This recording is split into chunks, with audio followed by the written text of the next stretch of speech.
I won't tell you much more about the Children's Food Trust, I'm sure you all know, but we are the organisation that works to improve both the access to better food that children have. So we work with schools, early years around standards. We also work with manufacturers and suppliers around the food that they supply.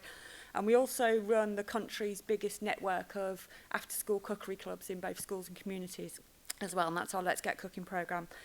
But today we've come together to talk specifically about school food. So the first thing that we were asked to talk about was kind of the role of our respective organisations in both improving school food and what we need to go forward.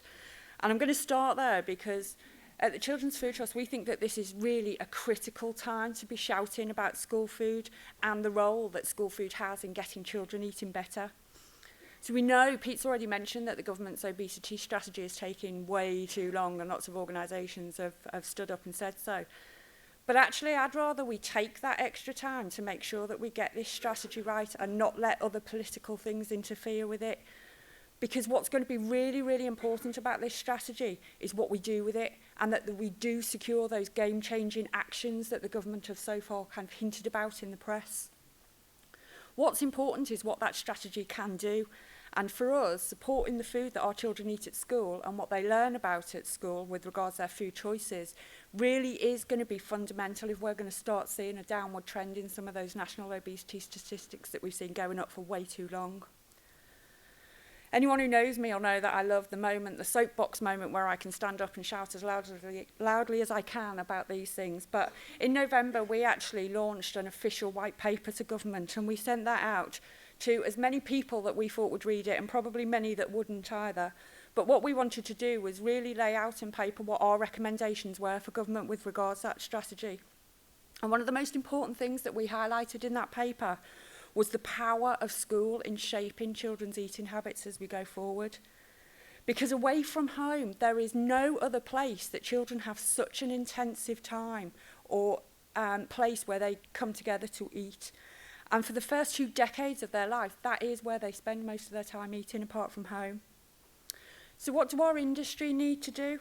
I think that we should actually congratulate our school food industry for what has already been achieved, because the school food industry, the suppliers, the manufacturers have actually really led the way to what we need to see as we move forward as a country with regards to making our children healthier overall. They have worked with us to reformulate their products. They have worked with us to make sure that the messages that they're marketing to children are much better.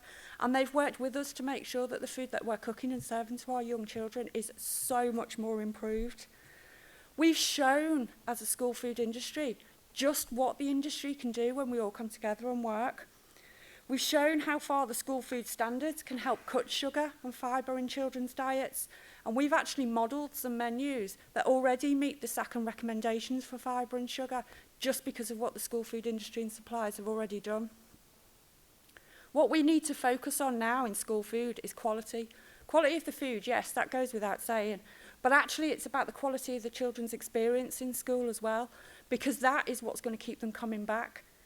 UIFSM planted the seed for parents that school food is improving, but we need to make sure that every single infant child that comes through our doors gets the best meal possible, so that when they come back as a junior pupil, they really want to pay for it. UIFSM is obviously one of the big points that we've been asked to address. And I think I'm probably going to say much the same as everybody else you've heard, but isn't it great that we're all saying the same thing here about this? The big concern for us as an organisation is that we do need to be able to show the government that they are getting bang for their buck. This is one of the most expensive policies that they've put into school, but it's also providing us with a never-seen-before opportunity to actually evaluate the impact that good school food can have for our children, both for their nutrition, their attainment, and actually the wider economy, as Pete and others have spoken about. But so far, despite all of our urging from government, despite Miles campaigning behind the scenes for us, there just doesn't seem to be any news from government about their willingness to do so. It's a huge investment that they're making. It seems bonkers that they don't want the evidence to check that it's working for them. There's never been a chance like this to measure the impact of good school food on children, and universal infant free school meals can be the catalyst for driving up that quality we're talking about. The small little bit of optimist in me thinks that because David Cameron told the Commons that UIFSM is here to stay, we're going to be okay. But I'm a realist as well, and I'm also the head of an organisation that depends on evidence to drive things forward. And I really do think that to secure UIFSM beyond this Parliament and even into the next spending review, we might have got it now, but we're going to continue to have budgets over the next few years. The only thing that's going to enable us to do that is the proof of what we need about what's happening with UIFSM. And let's not forget, actually, the children that benefit from UIFSM that actually already qualify for free school meals. Because we know that one of the things that is really likely to happen is the children that already qualify for free school meals are much more likely to take them when all of their peers are as well. So they're the children who need this food most. They're the children that are most in need. And that links on to some of the other things you've been hearing about today about the holiday hunger programmes, because actually it's thanks to people like Lindsay Graham, like Pete, like the sterling work of the APPG that's been going on behind the scenes, that this issue on holiday hunger is being raised. How bonkers is it as a country that we tell our children you're only allowed to be hungry during term time, and in the holidays it doesn't matter? It just doesn't seem right to me. One of the things that we're doing as an organisation at the moment is working with lots of organisations who are helping us fund a Let's Get Cooking in the holidays activities, because actually it's not just the meal that those children are missing out on, it's lots of other enrichment activities. And for us, as part of that whole wraparound care, what better way to teach children to look after themselves in the future than to teach them how to cook? It is about caring for children, it's not just about the food that we serve them. I just wanted to tell you about another project that we're working on as well, because it's one very, very close to my heart, but also working with very, very vulnerable children. Because we've recently teamed up with the Fostering Network and the National Association of Care Catering to actually help work with colleagues in the care sector to look at what children are eating in that sector as well. Because again, it's one of the few sectors that we have where public spending is happening, where there is no support, there is no guidance, and there is no training available for staff feeding our most vulnerable children.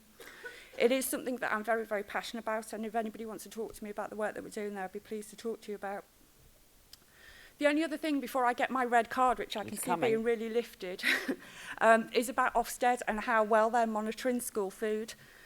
I hate saying this, but I do think the proof is going to be in the pudding, because all the work has been done now to provide Ofsted with as much information as is humanly possible to make sure that they know what the standards should be in school food, what they should be looking at.